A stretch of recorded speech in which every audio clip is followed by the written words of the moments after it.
Olha, nós estamos assistindo à emergência de governos conservadores e mesmo reacionários pelo mundo afora. E com isso, o termo fascismo voltou a ocupar o nosso vocabulário. Mas afinal de contas, a pergunta que a gente precisa se fazer é a seguinte: o que é? O que significa o fascismo?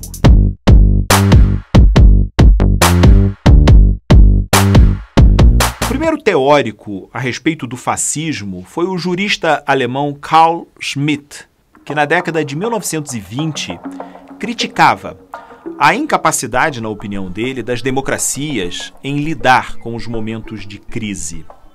Schmitt defendia que as ditaduras poderiam ser necessárias e legais, inclusive. Afinal, as constituições poderiam receber emendas e, se o parlamento decidisse conceder plenos poderes ao chefe do executivo, a lei estaria sendo cumprida. O nazismo nasceu das teorias de Schmitt. O fascismo, por essa definição, é um sistema no qual o Estado e o partido trocam de lugar. Não é um partido que está no comando do Estado. O partido é o Estado. E todas as instituições sociais se integram ao partido. Schmitt criou uma proposta de sistema que compatibilizava o liberalismo econômico de um lado com o antiliberalismo político do outro. E esta, por mais paradoxal que pareça, é a primeira definição do fascismo. Uma outra autora importante para a compreensão sobre o fascismo é Hannah Arendt. E um conceito observado por ela é o conceito de banalidade do mal. Ela estudou a personalidade de um comandante nazista, Adolf Eichmann, e concluiu que ele era uma pessoa muito parecida com as outras. Recatado, burocrático, metódico, mas uma pessoa profundamente ligada à ideia de obediência. Cumprir ordens estava acima de qualquer valor para ele. A banalidade do mal aparece, por exemplo, na indiferença, na adesão à violência policial contra os excluídos, na censura às artes, na perseguição ao conhecimento e à pesquisa na academia, na violência contra mulheres, contra minorias e coisas dessa natureza. A pergunta é: o que há de comum entre esses exemplos e o absurdo, por exemplo, do transporte em massa de milhões de pessoas para os fornos crematórios, para a morte? No campo de concentração, a violência e a exclusão são imediatas, derradeiras. Na perseguição, na violência cotidiana, ocorre a institucionalização gradativa, lenta, disfarçada da violência e da exclusão do pobre, do negro, do judeu, da diferença sexual, etc. O que une conceitualmente tudo isso é o vazio de pensamento, uma consciência trivial, sem luz, a indiferença às consequências dos atos. Não pensar é o que há de mais perigoso no fascismo. Não pensar é o que há de mais perigoso no fascismo.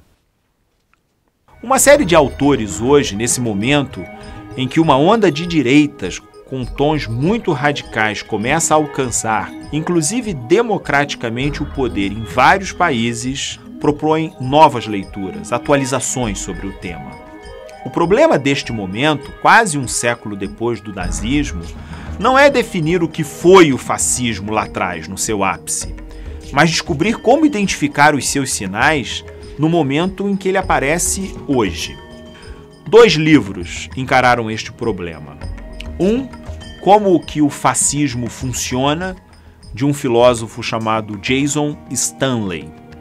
E o outro, um livro assinado pela ex-secretária de Estado americana Madeleine Albright, Fascismo, um alerta.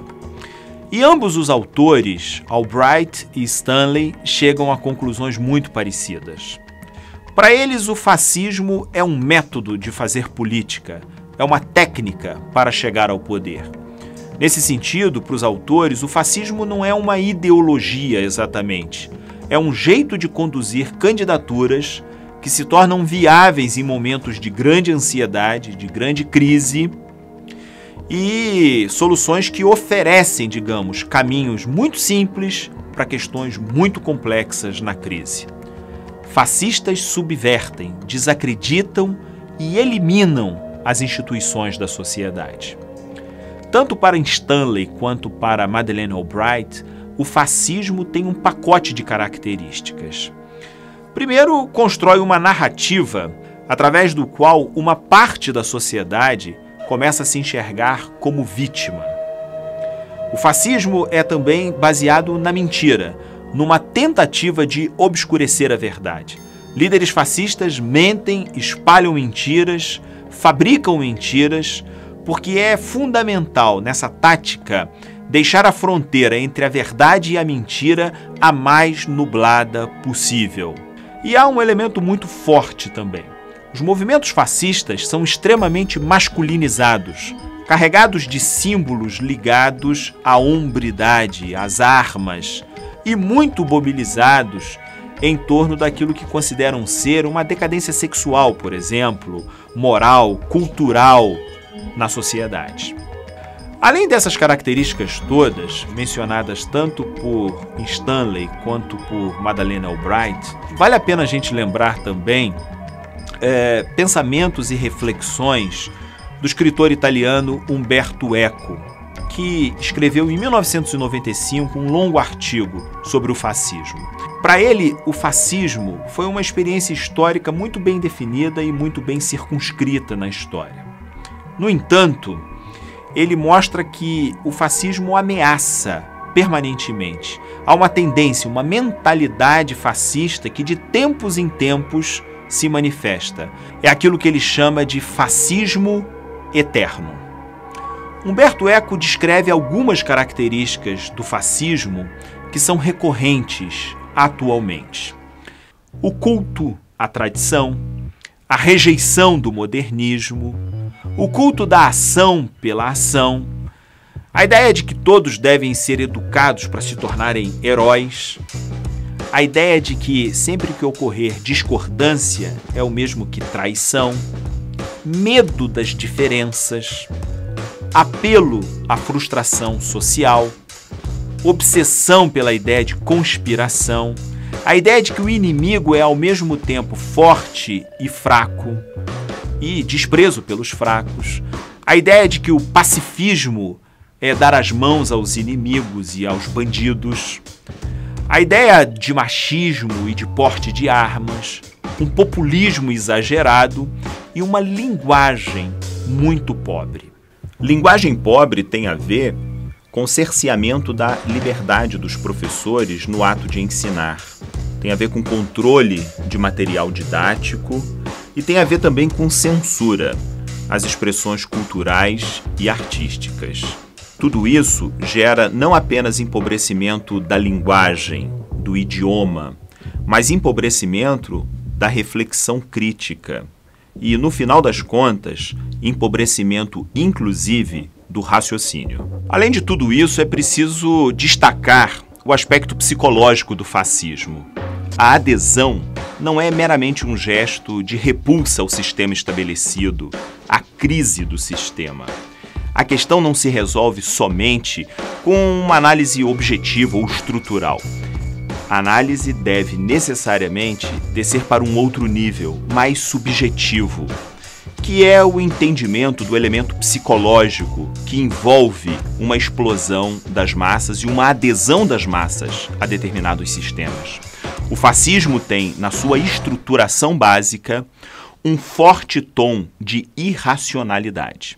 Vale a pena relembrar a leitura de Wilhelm Reich, que produziu um dos melhores textos analíticos sobre o fenômeno do fascismo, de como surge e de suas principais características, em particular a questão das massas, da catarse das massas, do movimento contra tudo e contra todos, que esconde inclusive um profundo reacionarismo político.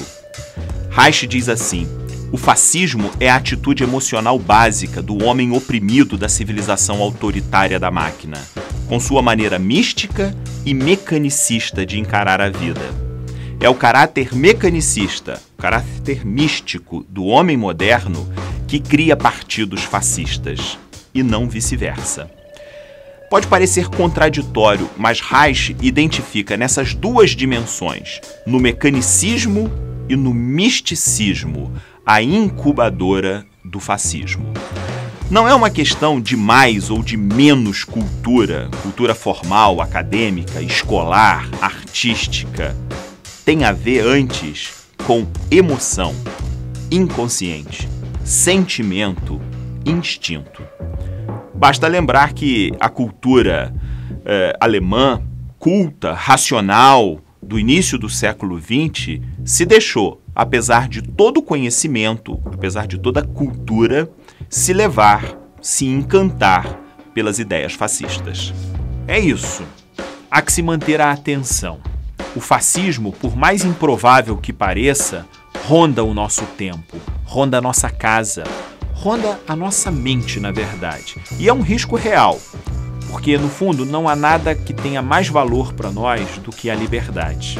E, infelizmente, a história tem nos mostrado, inclusive no passado recente, que é somente quando a gente perde a liberdade que a gente se percebe do valor dessa mesma liberdade. E aí pode ser tarde demais, que a gente se dá conta de que para resgatar e reconstruir a liberdade, além de levar muito tempo, é muito custoso e muito penoso também. Importante é ficarmos alertas nesse momento.